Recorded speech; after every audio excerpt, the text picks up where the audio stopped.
The clinic doors exploded inward with a force that shattered the reinforced glass into 1,000 glittering shards.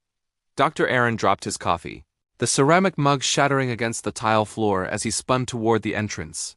What filled his doorway was impossible, a creature from myth, from ancient earth legends that predated even the first contact. A dragon. She was magnificent and terrible all at once. Scales of deep emerald caught the fluorescent lighting, each one the size of a dinner plate. Her serpentine neck curved downward, bringing her massive head level with the human veterinarian. But it wasn't her size that froze Aaron in place, it was her eyes. Golden, ancient, and filled with a desperation that transcended species. "Please," Lady Sareth said, her voice a rumble that vibrated through Aaron's chest. "Please, human. They said you could help any creature. They said humans have a gift." Cradled in her foreclaw, so gentle despite the talons that could rend steel, was a smaller dragon. A hatchling, no larger than a terrestrial horse. Its scales, which should have shimmered with youth and vitality, were dull gray. Each breath rattled in its chest. Aaron's training kicked in, overriding his shock.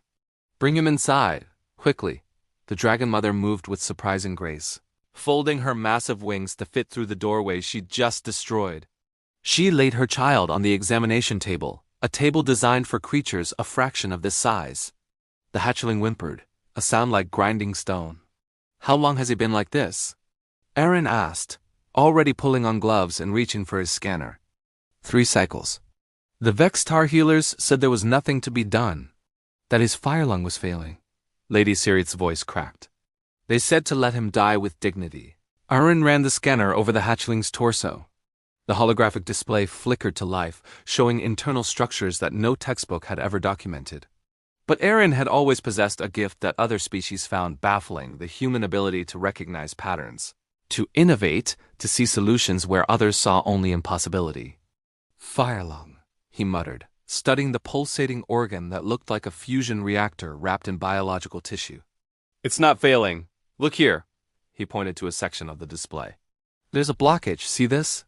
Crystallized minerals, probably from his diet. It's preventing proper combustion." Lady Sareth leaned closer, her breath washing over Aaron, surprisingly sweet like cinnamon and smoke. "The healers said his fire lung was malformed, that he was born wrong." "The healers were wrong," Aaron said flatly.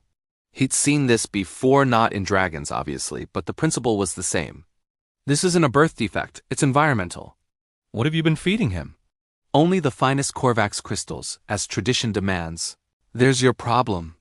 Aaron was already pulling equipment from his cabinets, adapting instruments designed for terrestrial creatures to something that might work on a dragon.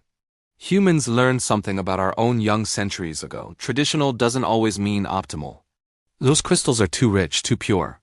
His system can't process them properly. He worked quickly, his hands steady despite the absurdity of the situation. A human veterinarian, trained on Earth animals and adapted for alien species, was now attempting to save a dragon. The universe had a sense of humor.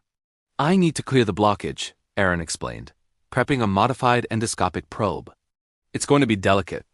That organ is essentially a controlled fusion reactor. One wrong move and he dies," Lady Sareth finished. Her claw moved to gently stroke her child's head. "But he will die anyway if you do nothing. I trust you, human. Your kind has always possessed a strange magic, the ability to care for creatures not your own." Aaron paused, meeting those golden eyes. "It's not magic. It's just ... we've always lived alongside other species. On Earth, we domesticated wolves into dogs, bred horses, cared for cats who chose to live with us. We learned that life is life, regardless of its form." He inserted the probe carefully, watching the monitor as the tiny camera navigated the hatchling's internal structure. The crystallized blockage appeared on screen, a mass of compressed minerals that glowed with internal heat.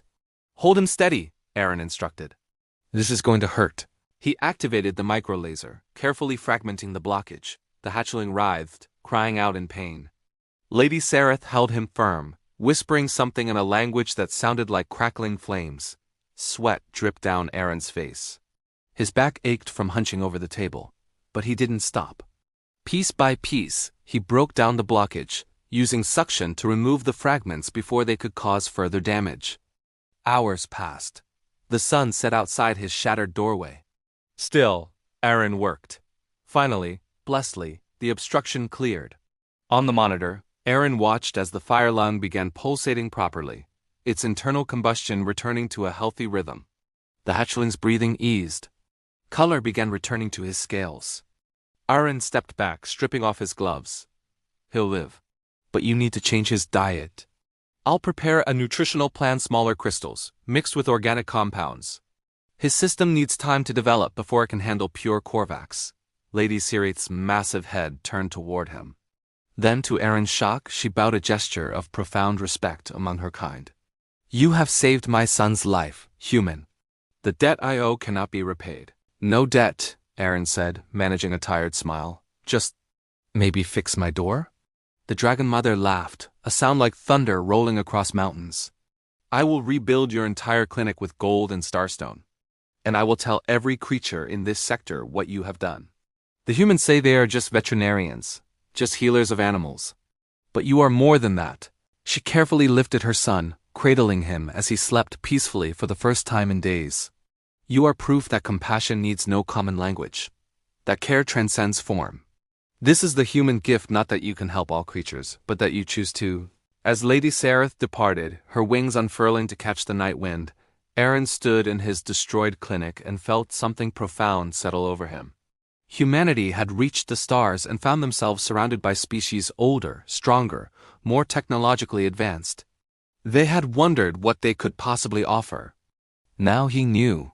In a universe of specialized healers who could only treat their own kind, humans had learned to see past the alien exterior to the universal truth beneath. Suffering was suffering. Life was life, and the will to heal knew no boundaries. Dr. Aaron picked up his communicator. He had a long night ahead, filing reports, ordering a new door, and preparing a dietary plan for a dragon. Just another day in the life of a human veterinarian. Just another day of proving that humanity's place in the cosmos wasn't about being the strongest or the smartest. It was about caring when others had given up hope.